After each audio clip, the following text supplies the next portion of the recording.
Mangi un biscotto prima di andare a dormire o peggio ancora ti alzi di notte per farlo? Non sai come combattere questo desiderio? Amici del benessere, buongiorno e bentornati sul mio canale. Se hai già visto i miei video saprai sicuramente chi sono, se invece sei nuovo su questo canale mi presento. Ciao, sono Alberto Zippo, il tuo cultore del benessere preferito e oggi scopriamo insieme un argomento molto importante, la resistenza all'insulina. Ti consiglio di guardare il video fino alla fine se vuoi scoprire come combattere questa problematica, analizzando insieme se esistono degli alimenti che possono aiutarci in questo. Inoltre, se hai piacere, iscriviti al canale così da non perderti i prossimi video che pubblicherò. Ora, bando alle ciance, volume a palla, partiamo!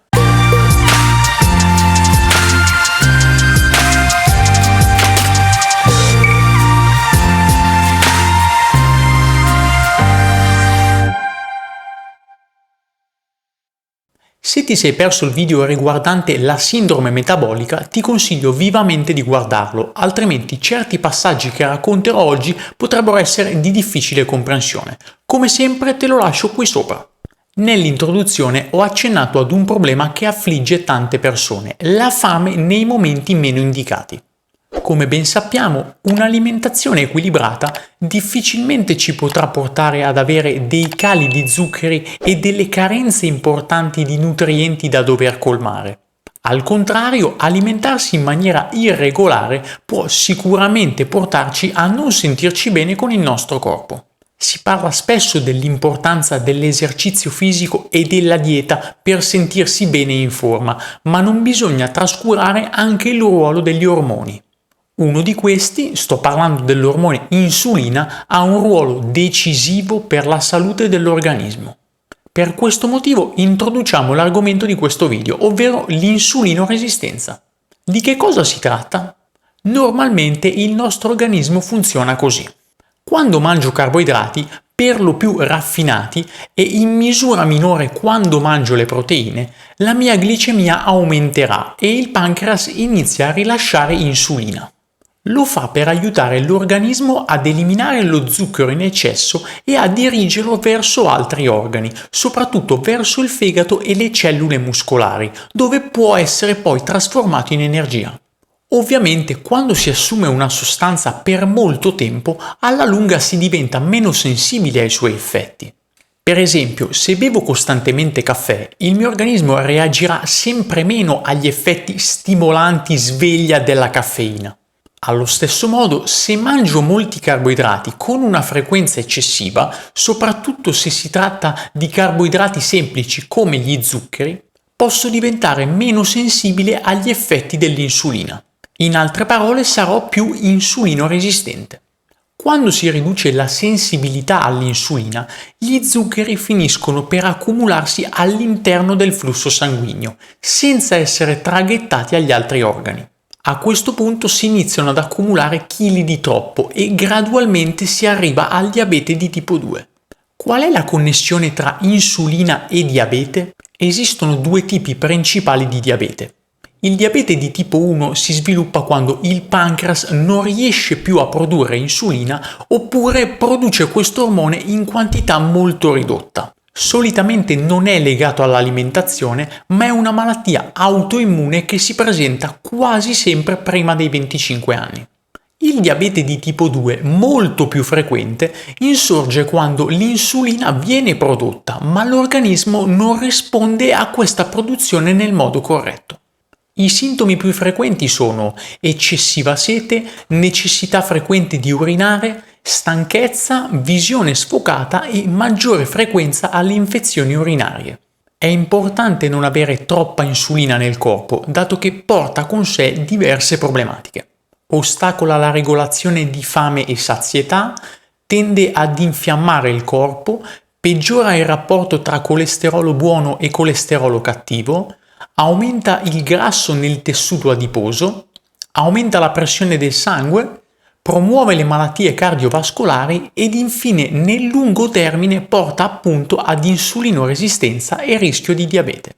Se temi di essere affetto dall'insulinoresistenza, il primo passo da fare è chiedere al medico specialista di misurare i tuoi livelli di glucosio a digiuno e di emoglobina glicata, indicata con la sigla HbA1c. Se viene confermata una scarsa sensibilità all'insulina e i livelli di glucosio hanno superato la soglia di guardia, diventa prioritario cercare di minimizzare il rischio di insorgenza del diabete di tipo 2. Per ridurre questo rischio sarebbe sufficiente alimentarsi in maniera sana ed equilibrata. Se però sei alla ricerca di alimenti specifici che negli ultimi anni sono stati confermati dalla scienza e dalle esperienze di molte persone affette da queste problematiche, come ottimi alleati contro la resistenza all'insulina, allora l'elenco che sta per iniziare fa il caso tuo. Il primo aiuto di oggi in realtà sono due: curcuma e zenzero. 16 studi scientifici hanno mostrato che l'attività antidiabetica della curcumina potrebbe essere dovuta alla sua capacità di sopprimere lo stress ossidativo e il processo infiammatorio.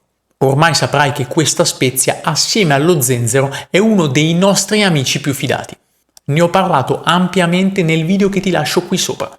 Inoltre riduce significativamente la glicemia a digiuno, l'emoglobina glicata e l'indice di massa corporea. Anche lo zenzero ci può aiutare. Secondo uno studio pubblicato sul Journal of Ethnic Foods, l'assunzione di zenzero può aiutare a ridurre i livelli di emoglobina glicata a digiuno nelle persone con diabete di tipo 2. Un altro studio pubblicato sul Journal of Complementary and Integrative Medicine ha riportato che, rispetto al gruppo placebo, la polvere di zenzero ha contribuito a migliorare il controllo glicemico negli adulti con diabete di tipo 2 che non assumevano insulina. Il secondo alimento di oggi è un'altra spezia, la cannella. In uno studio scientifico californiano, i ricercatori hanno analizzato 543 pazienti affetti da diabete di tipo 2. Tra i soggetti, alcuni hanno assunto 6 grammi di cannella in forma di integratori ogni giorno per un periodo di 18 settimane. I risultati delle analisi effettuate hanno dimostrato come i soggetti che consumavano cannella quotidianamente avevano fatto registrare un importante calo dei livelli di glucosio plasmatico a digiuno, decisamente superiore rispetto ai soggetti che nello stesso periodo non stavano assumendo questo tipo di integrazione. L'aiuto numero 3 di oggi è l'estratto di foglie d'ulivo. I ricercatori dell'Università di Auckland hanno dimostrato che l'estratto di foglie d'ulivo possa aiutare i soggetti che soffrono di insulinoresistenza. L'integrazione con polifenoli di foglie d'ulivo per 12 settimane nei soggetti coinvolti nella ricerca ha fatto registrare un significativo miglioramento alla sensibilità all'insulina e dell'attività delle cellule del pancreas adibite alla produzione di insulina. Passiamo all'alimento numero 4, il tè verde. Sai che il tè verde è uno dei miei cavalli di battaglia. Ti lascio qui sopra uno dei video dove ne ho parlato. Si tratta di un'ottima bevanda per la salute.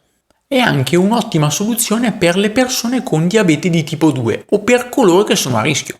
Un'analisi di 17 ricerche ha studiato gli effetti del tè verde sulla glicemia e sulla sensibilità all'insulina. Si è scoperto che bere il tè verde riduca significativamente la glicemia a digiuno e aumenti anche la sensibilità all'insulina. Questi effetti benefici del tè verde potrebbero essere dovuti al potente antiossidante chiamato epigallocatechina 3-gallato, EGCG, che molti studi hanno scoperto aumenti la sensibilità all'insulina. Andiamo oltre, l'alimento numero 5 di oggi è il cumino. In uno studio condotto su 94 pazienti diabetici, i ricercatori hanno scoperto che somministrare 2 grammi al giorno di cumino nero riduceva significativamente la glicemia a digiuno e l'insulinoresistenza. Sembrerebbe proprio che le spezie possano davvero essere utili per il nostro benessere. Ne ho parlato spesso, soprattutto in questo video che ti lascio qui sopra. A questo punto passiamo al numero 6, l'aceto di mele. Uno studio ha rilevato che il consumo di aceto di mele durante un pasto ad alto contenuto di carboidrati aumenti la sensibilità all'insulina del 34% nelle persone resistenti all'insulina. È consigliabile anche assumerlo prima del pasto. Nelle persone affette da diabete di tipo 2 invece la sensibilità all'insulina aumenterebbe del 19%. risulterebbe che rallenti il passaggio del cibo dallo stomaco all'intestino, dando al corpo più tempo per assorbire lo zucchero nel flusso sanguigno. Chiudiamo la puntata di oggi con l'alimento numero 7, l'alga spirulina. Ho parlato in dettaglio dell'alga spirulina nel video sui superfoods di qualche tempo fa, te lo lascio qui sopra come sempre. La spirulina è da sempre considerata una super proteina vegetale, eppure i suoi benefici non si fermano a questo. In uno studio randomizzato su pazienti insulino-resistenti, i ricercatori hanno confrontato il potere di spirulina e soia nel controllare i livelli di insulina. I pazienti sono stati divisi in due gruppi. Al primo sono stati somministrati 19 grammi di spirulina al giorno, agli altri 19 grammi di soia. Dopo 8 settimane, il gruppo che assumeva spirulina ha visto migliorare la sua insulinoresistenza del 224,7%, mentre il gruppo che assumeva la soia ha registrato un miglioramento del 60%. Abbiamo visto che la scienza conferma che esistono degli alleati contro l'insulinoresistenza. Conosci qualcuno affetto da questa patologia? Mi auguro di no. Se fosse così, mostrali questo contenuto, potrebbe essergli d'aiuto. Come dico sempre, fidati di te, sperimenta quotidianamente, ma soprattutto ascolta il tuo corpo, ti darà tutte le risposte che stai cercando. Anche per oggi ho concluso, non prima di ricordarti che puoi sostenermi senza alcun costo. In che modo? Se ti è piaciuto questo video, lascia un bel like qui sotto, condividendolo con le persone che sai che potrebbero apprezzare.